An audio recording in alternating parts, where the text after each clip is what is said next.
Hello and welcome. Today, we are going to tackle a classic coding problem that honestly can trip up just about anyone. We're talking about trying to manage lists and dictionaries that are changing while you're still working with them. So yeah, let's dive right in. You've been there, right? We all have. You write a perfectly normal for loop to remove some items from a list, you run it, and suddenly you're skipping elements, or worse, the whole thing just crashes with an error. It's a super common frustration. But what if I told you there's a simple, really elegant tool designed for exactly this kind of job? And that tool is the while loop. Its real power is in its simplicity. See, instead of running a set number of times like a for loop, it just keeps asking one simple question before every single run. Is this condition still true? As long as the answer is yes, it keeps on going.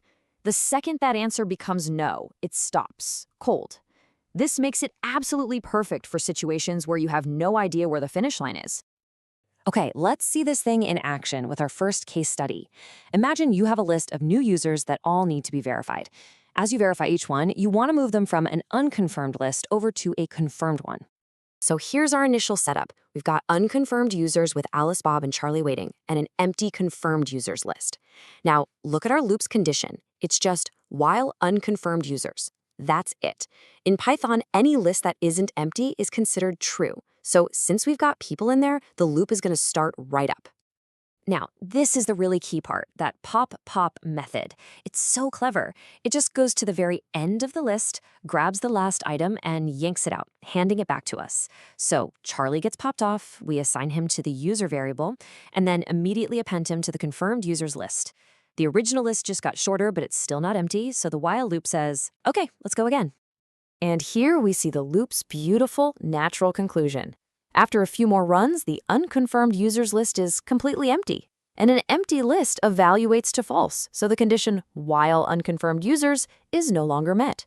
And the loop just stops. All our users are now confirmed, and we did it perfectly with 0 index errors. Okay, let's move on. How about another common scenario? What if you just want to remove every single instance of a specific value from a list? Let's say, for example, we're cleaning up a list of pets. So here we have a list called pets, and it's got a couple of dog entries we want to get rid of. Our while loop is going to check a very simple and really readable condition.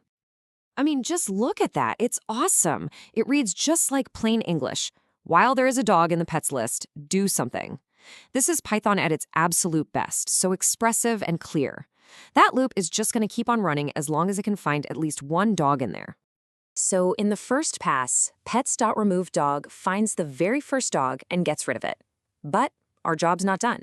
The loop goes right back to the top, checks the condition again, and sees, hey, there's still a dog in this list, and it gets ready to run one more time.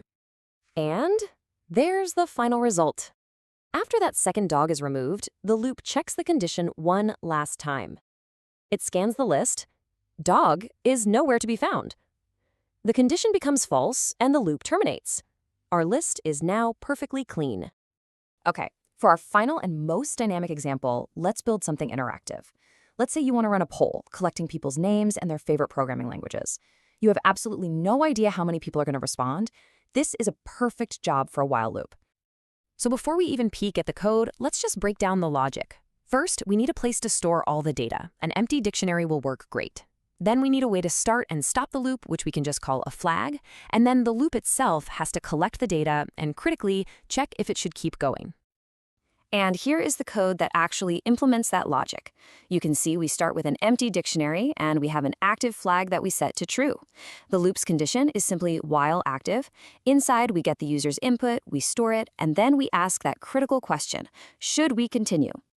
Let's imagine our first user is Eric, who loves Python. We store that right in our responses dictionary. Then we ask, more?